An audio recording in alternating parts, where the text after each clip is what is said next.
مجرد ما ايدك تروح على ماسوره التكييف هتتلسع بالمعنى الحرفي. احنا حرانين جدا والجو صعب وماسوره التكييف بارده لابعد الحدود، فوالله ايدك تحس انها اتلسعت فعلا. ومع ذلك لما تدخل بقى جوه العربيه عشان تقيس الحراره او تشوف اداء التكييف، ورغم ان انا ظابط الاعدادات على اقصى بروده، الا ان اداء التكييف سيء جدا. عاوز اقول لك في بدايه التشغيل كان درجه حراره مطلع 24، وبعد دقيقتين ثلاثه كده وصلت الحراره ل 17 بالعافيه. طبعا ده اداء زي الزفت.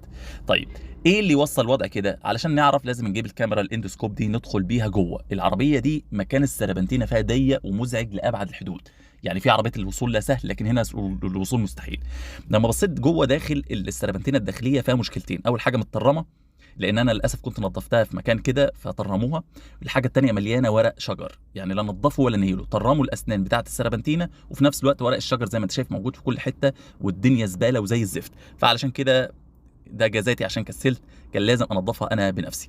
وعلشان تفهم تاثير السربنتينه الداخليه على التبريد، يعني يكفي الصوره اللي شايفها قدامك دي، وخلينا اشرح لك كده ببساطه.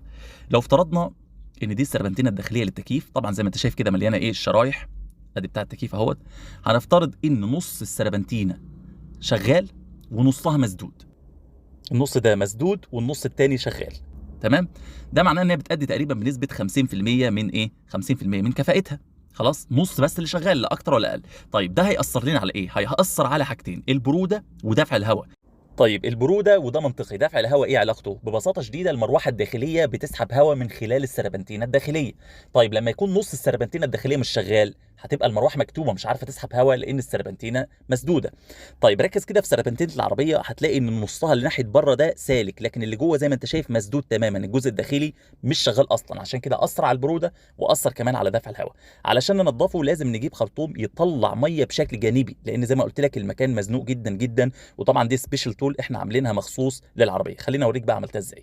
هنجيب افيز قوي وتجيب خرطوم طري زي ما انت شايف كده، تتنيه التانيه البسيطه اللي انت شايفها دي، وهتجيب الافيز وتقفل عليها ايه كويس جدا.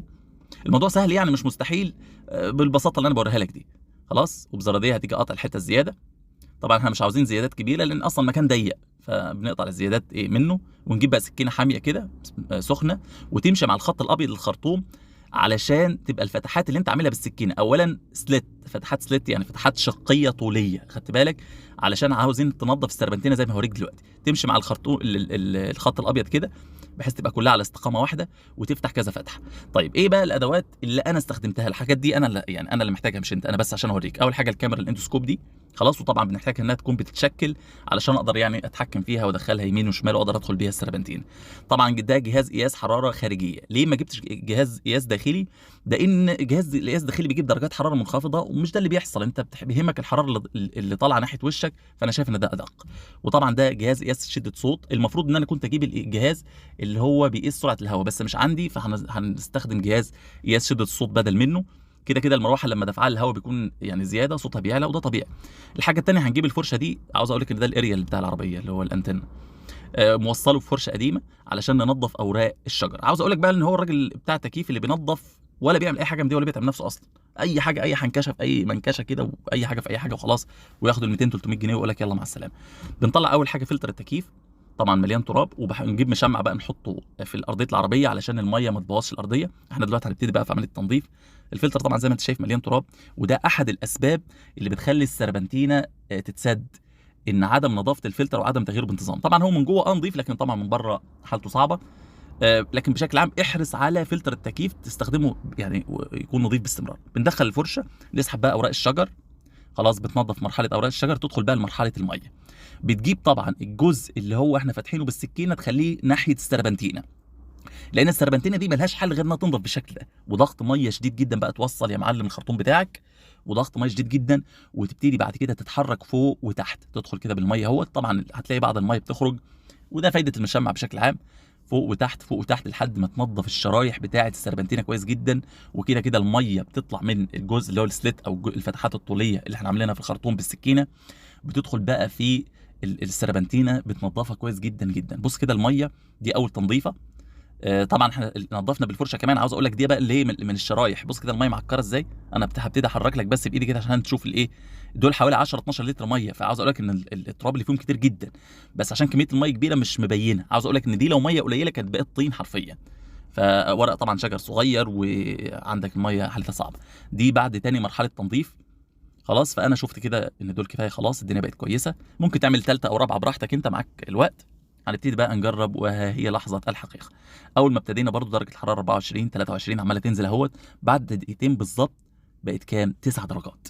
فطبعا تغير كبير جدا. ليه؟ لان السربنتينه بقت شغاله بكامل طاقتها، فطبعا درجه الحراره انخفضت بشكل كبير.